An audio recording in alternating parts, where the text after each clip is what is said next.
ആരവൻ അടിച്ചത്? എന്റെ പെങ്ങളെ പറയണ ഇനി അടിക്കും ഞാൻ അവനാ. ആണോടാ? ഇല്ലണ്ണ, സത്യമായിട്ട് എനിക്ക് അവൾ അറിയത്തൊന്നുമില്ല. അണ്ണനാണ് സത്യം.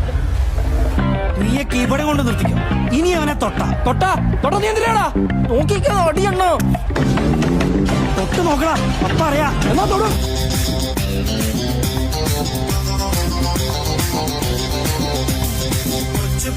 അച്ഛനൊരു കച്ച